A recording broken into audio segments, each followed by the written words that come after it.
program. So he was mentoring 40 businesses across South Africa.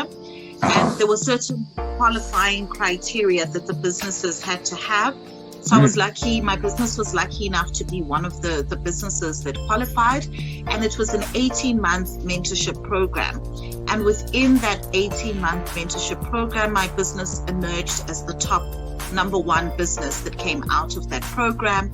And we even went on to be a case study for other businesses to be able to look.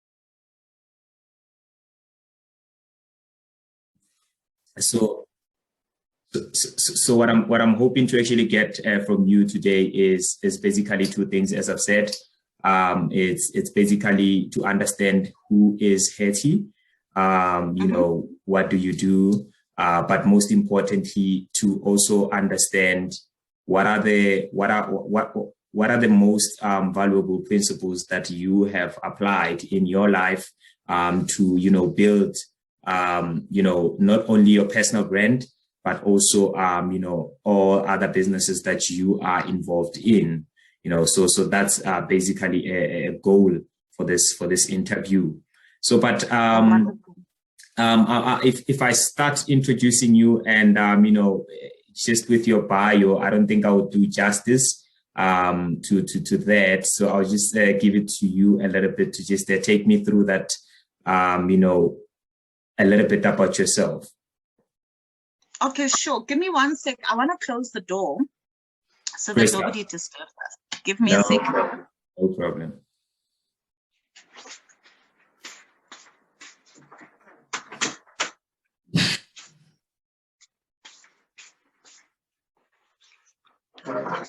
Because I know the audio is important with these things, so I want to make sure that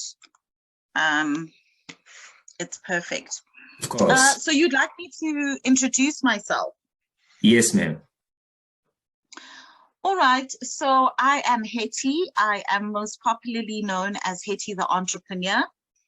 And I am an entrepreneur. I really am, you know, an entrepreneur's entrepreneur. I love to work in my businesses. I love to educate and train business owners as well, so that they can be able to grow their businesses and scale them. So I am very much about growing entrepreneurs and business people, particularly of African descent. Great, that's interesting. Hey, I know you do a lot of coaching as well, you know, for businesses. Last time when I did a live with you, I felt like I didn't do justice to this conversation. You know, because of, you know, connectivity issues and all that, and also just a little bit of time that we had. I think it's also because of the platform, but this version of this conversation will get to live in different, you know, platforms. And that's basically your social media as well as, you know, YouTube. So the full version of it will go on YouTube, where you know, people can actually understand and know more about you. But I know you attended at the University of Pretoria. Yes. Take me through that first week of your experience at the University of Pretoria. My first week was very exciting. It was, you know, it's full of possibility. When you start out in university, you are full of excitement, hope for the future. You are very optimistic. And so it was a fantastic and exciting time. A little bit nerve-wracking because you don't know too many people. It's unfamiliar surroundings, etc. But it was really a very, very exciting time. And yeah, I think, you know, people should really enjoy their university years. Those are the best years, and, you know, you can't relive it. So it was a really great time. Great stuff.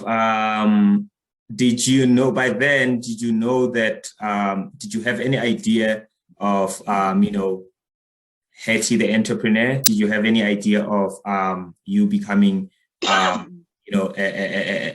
one of the well-known, I know, and when I say one of the well-known, I spoke to my mentor the other day and I said, I'm going to be doing an interview with, so I showed him a list of guests that I'll be interviewing. And when we came to you, she's like, oh, Hetty, I know Hetty, So I'm thinking, I want to take you back to those times when you were still starting at the university, and I assume you were young, you were coming to a different space, meeting different people.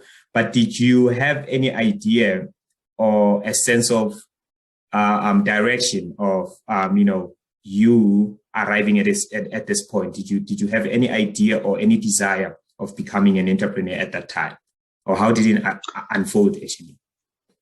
I think so, because I believe I've always been an entrepreneur, to be honest. Even in high school, I would sell little sweets and things like that. So I definitely think that it's something that's always been a part of me. And in university, I was also doing like multi-level marketing businesses and things like that. So I'd always had that entrepreneurial drive. And in fact, it was during my university years that I was really introduced to Robert Kiyosaki. And he really talks about generating passive income. And so during that time, I realized that actually being in a 9-to-5 job doesn't necessarily give you a passive income. It's a good start. There's nothing wrong with it. But it really taught me the importance of having multiple streams of income. So even within university, I was already starting businesses with the idea that when I do enter into the corporate world, that will not be, my salary will not be my only source of income. It was actually in university that I met my first mentors, business mentors, etc. So it was really a time where I was beginning to imagine a life and a future for myself. And I really was beginning to be exposed through self-education, reading books and content, etc., that there's a different type of life that one can live. It doesn't have to be a textbook type of or blanket type of life. And so for me, I was already dreaming at that time of living an extraordinary life.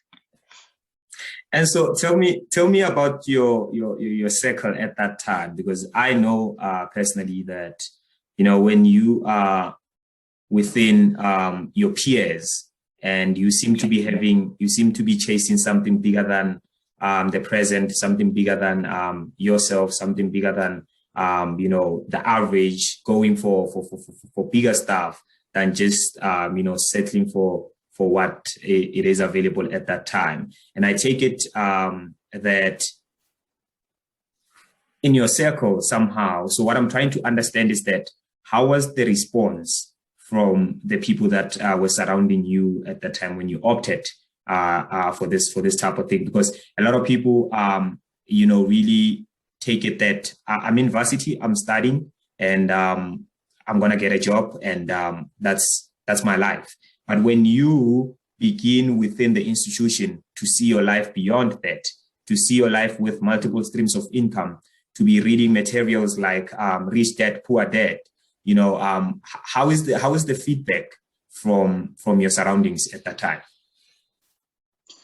To be honest, it was mixed reactions, because as you say, when you're in university, it's like you're a one-track pony and people expecting you to be on one particular track. So it was a case of, okay, why would you want to start a business? Are you broke? Do you need money? What is this that you're talking about, Robert Kiyosaki? Have you joined some kind of a cult? People think that, people come up with all kinds of assumptions, right? Yeah.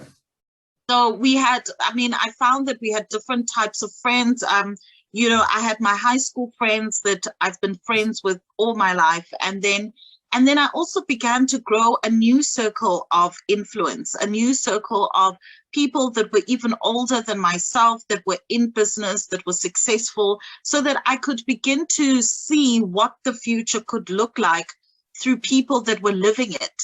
And that really cast a lot of vision into my life. And I also just very much understood, even from them, that, you know, when you want to do something extraordinary, the ordinary person is not going to understand, because you are not taking the ordinary path. So your mission in life is not to be understood, it's just to be great. Yeah. You know, I was interviewing some other guy here, and he told me how he actually he quit his job, you know, to start his own business. And today, when we look at that business as one of the businesses that are thriving, but not only thriving, but making an impact and changing many lives, you know. So I'm thinking, didn't you think for a second that you know, your decision somehow was a little bit out, or you know, was a little bit impossible? What was the motivation that actually made you take a path that everybody is somehow seem to be neglecting, or somehow seem to be not really ready for, because it's really you know, painted as a very uncomfortable path, you know, becoming an entrepreneur. And I can think of being a female entrepreneur in South Africa, you know. So what was that drive that actually helped you to pursue that direction? You know, it's interesting, to be honest with you, and you know, some people could take it as arrogant, or but I've always believed that I'm destined for greatness. I've literally always believed it. So any environment that I go to or I am in, I ensure that I stand out. I ensure that I'm speaking to the right people. I ensure that my best skills and knowledge and talents are brought to the fore. And this is not, and often at times, particularly in African societies, we are taught to be humble. And that humility comes with an interpretation that we should therefore subdue our talents. We should minimize our skills. We should downplay the things that make us unique and strong and talented. But the truth is that every single person has something unique to bring to the table. And I understood this from a very young age. I was privileged to be raised in an environment where my parents expected me to be the best, expected me to be excellent. And so for me, any environment that I'm in, whether it was in high school, university, corporate, or as an entrepreneur, I believe that I'm destined to succeed. So my mindset going into any new project, any new venture, is that it's going to work out. So I don't entertain the idea that, oh, maybe it won't work, or let us try. It's more a case of, it is going to work. Let's figure out the formula to make it work. Sure. And I think that's important. Yeah. And sometimes people interpret it as arrogant or selfish, but it's not. It is self-full, being so full of yourself that your cup is overflowing. Ooh, I take it that it's being 100% conscious of yourself, also conscious of where you want to go, also conscious of things like your talent, your potential. I have a saying that I believe in, and about a month ago, it was my sister's birthday. I sent her something as part of just a gift for her birthday. So it's like a photo frame with an A4 page and a message inside. And the quote was very simple: is that regardless of the circumstances, or regardless of how the circumstances might look convincing, always remember that your potential is never under threat. And I think when you're explaining your situation right now, what I'm getting is that you are always conscious that your potential is always there, is always active. It's just a matter of saying, am I able to sacrifice everything else Am I able to, am I willing to sacrifice being accepted by everyone, and instead choose my direction, choose my dream, choose my destiny? So for me, it's being 100% conscious of yourself, but also of where do you want to go. And that's not for everyone else. But take me through your experience with one of South African successful entrepreneurs, and I'm speaking about Vusi Thembekwayo. I know you had you had an encounter there and there. Maybe if you can give clarity about that and what you actually learned from the guy. All right, so I was part of Vusi Thembekwayo's Top 40 mentorship program. So he was mentoring 40 businesses across South Africa. And there were certain qualifying criteria that the businesses had to have. So I was lucky, my business was lucky enough to be one of the businesses that qualified. And it was an 18-month mentorship program. And within that 18-month mentorship program, my business emerged as the top #1 business that came out of that program. And we even went on to be a case study for other businesses to be able to learn from, etc. One of the things that I learned from that mentorship program is you are in a program with 40 other people, 40 other businesses, different industries, different levels of growth, all of that stuff. And we are being mentored by Vusi Thembekwayo, who is well known and acclaimed, etc. How do you stand out among 40 other equally talented and brilliant businesses and business owners? And this is the thing that I speak about, is understanding your own strength and your own power and bringing that to the fore. We had a lot of time with Vusi. We got to spend a lot of time with him. We got to pick his brain. We got to know the man himself. And that was through intentionality. And so one of the biggest lessons I learned from actually being part of the program and coming out #1 is arriving in a situation or in an environment ready to come out #1. Ready to come out on top. There are people who came in, maybe they didn't get as much time with Vusi, maybe they didn't get as much out of it because they, often at times people arrive at situations saying, let me wait and see. Let's see what happens, and then you respond. But if you go in saying, I want to accomplish 1, 2, 3, and that is what I'm going to get out of it, regardless of what happens, anything extra is a benefit, then you go in there ensuring that you come out of it with exactly what it is that you're looking for. Cool. Hetty, I know you did an interview with Lebulai on The Voice of Marketing. I was watching that. The reason I'm so inspired about female entrepreneurs is that I'm the only male child within my mother's womb, and I'm the so I've got 6 sisters, right? I've got 6 sisters, and I was actually the last born, but also the first male out of my mother's womb. So when I see these people like you, and the reason why I'm referring to Lebo as well, and hopefully I will be able to get her on my show as well. It's that I get inspired, I get inspired for the people, especially women who challenge the status quo, and nowadays female entrepreneurship, it's fashionable, it's fine, it's okay. But at the time that you started, I'm looking at the time that you started, really it was not the times that it was really easy for you to actually maneuver and penetrate the market and all that. So that is an inspiration for me, but I want to find out your perspective with regards to female entrepreneurship or female creatives, independent creatives in the country as well as in the continent as well. What's your how has been your experience and in that space? For me, here's my thing.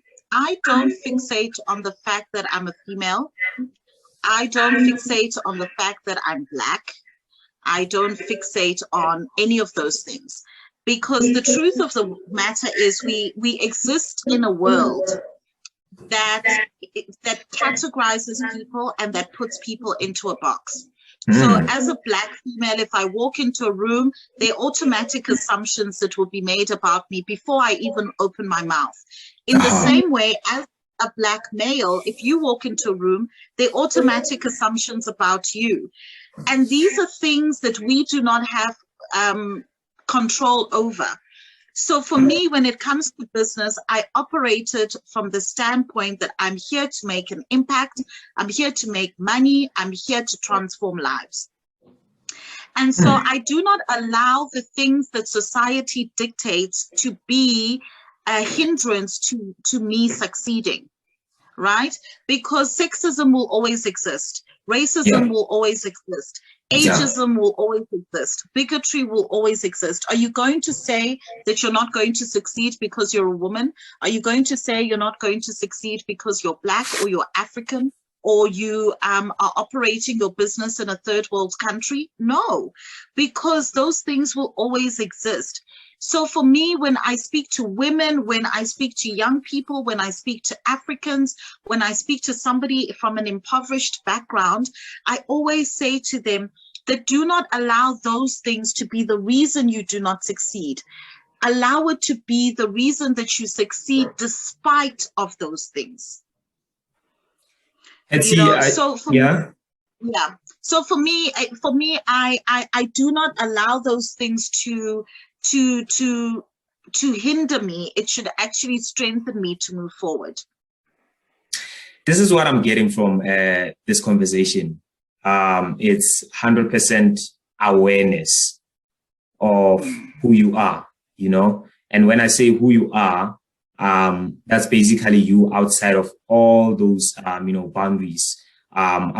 You outside of being a female, you outside of being a black woman, you outside of being, your bodysuit.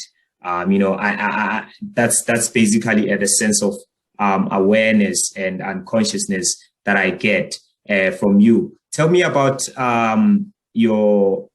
the somewhere where I actually saw some of the videos that you actually put, on YouTube, and you spoke about closing down some stores when they didn't work out and all that.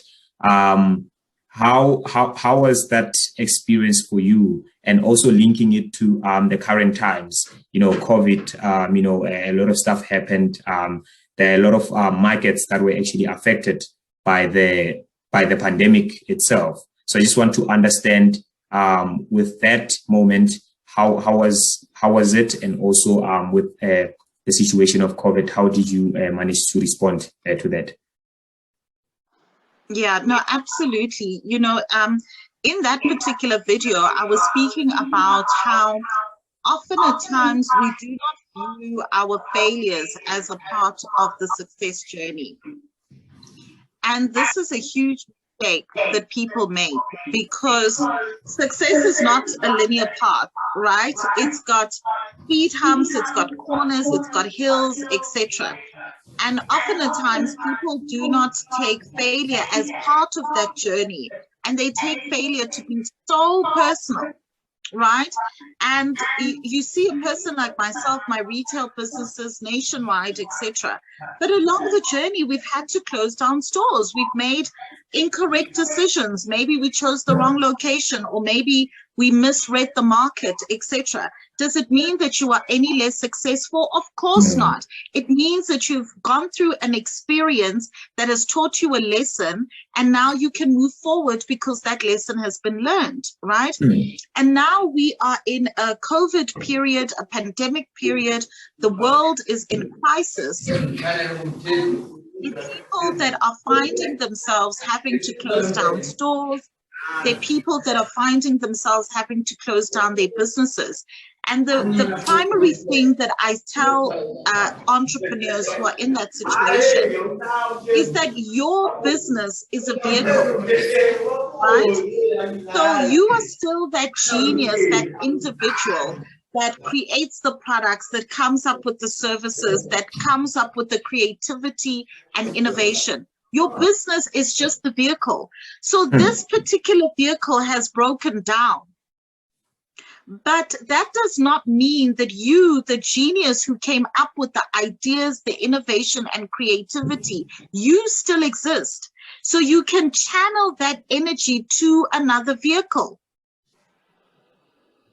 You know, so often at times, because we attach so much symbolism to our business, to job titles, when those things are taken away from us, we feel as though our identity has been taken away. No, it's just the vehicle. You can rechannel the same energy into another vehicle that may be more successful than the one that you have slowed down with now.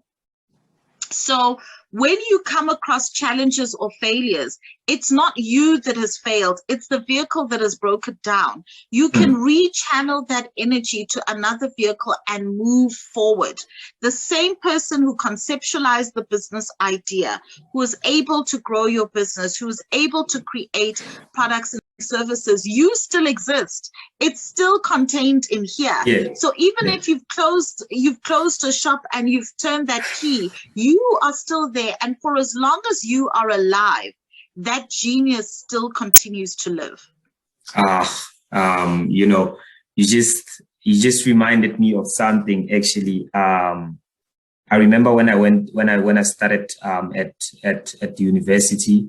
I had started this non-profit organization where, you know, I was helping matriculants, and because I come from a township background where a lot of stuff is not really available. So when you get to a space where you see opportunities and all that, and you think about the people back from where you're coming from, you have that sense of saying, can I at least assist there and there? So I had started this movement where I was actually helping other you know, matriculants to actually access university materials and all that, and also through applications and all that. So, but we had encountered a lot of challenges there.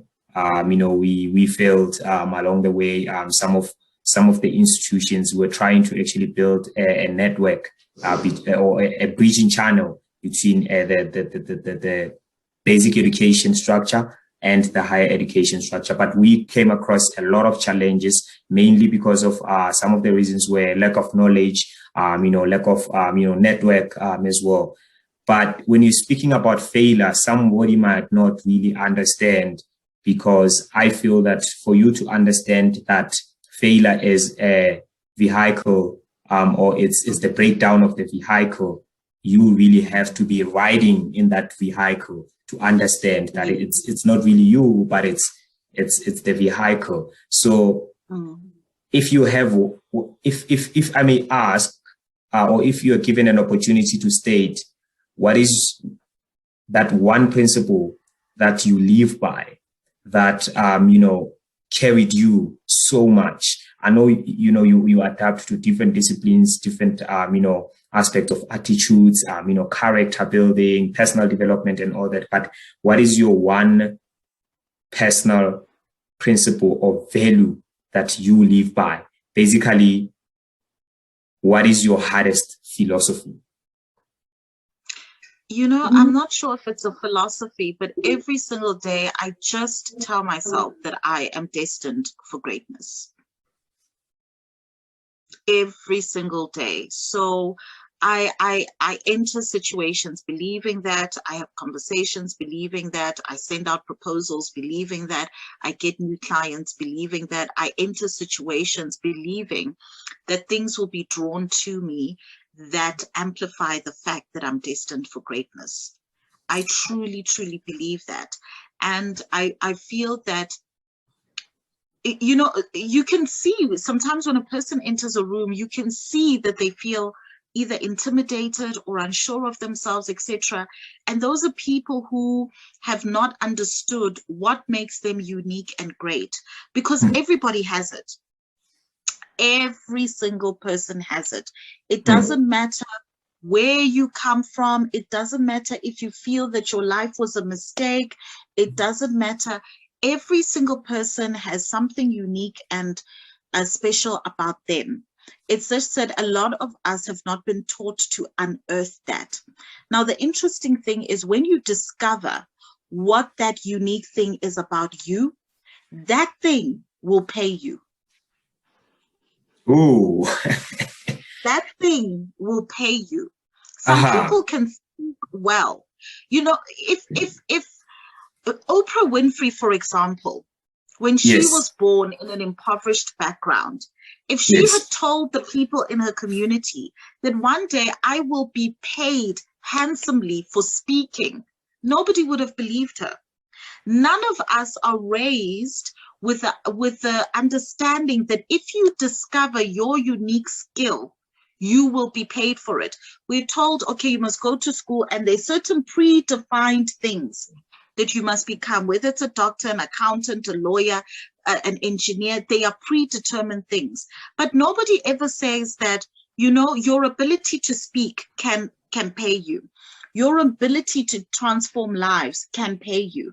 Your ability to help people find clarity can pay you. Your ability to design and create beautiful things can pay you. So as a result, we are not taught to first look within to say, what is that unique thing that was assigned to me at birth, that I entered into this world with, that I can be able to use, number one, to transform lives, number two, to live in my purpose, and number three, to get paid handsomely for it because it is unique to me. Because we pay premium for things that are unique and that are different. And yet we enter into the world wanting to be like everybody else. That's why you are hard-pressed to find people who are comfortable or happy with their salary, because they are doing what everybody else is doing. But when you are operating from your core, which is your unique talent, the next person doesn't have it, and therefore to access it, you can actually charge premium. Cool. Hetty, are you speaking to me right now, or are we still in the interview? What's happening? Wow.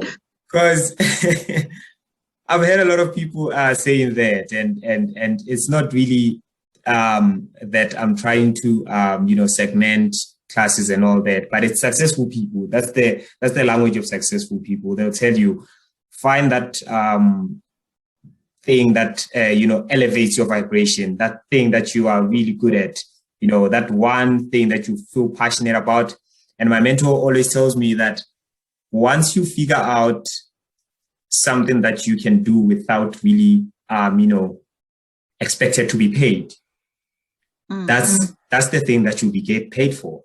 And that's the thing that you will be paid very well for, because you will not be doing it expecting that, the amount of work that I put in is equal to this amount, so that for me, it's really, really inspiring. Look, Hetty, I wish we had, more time.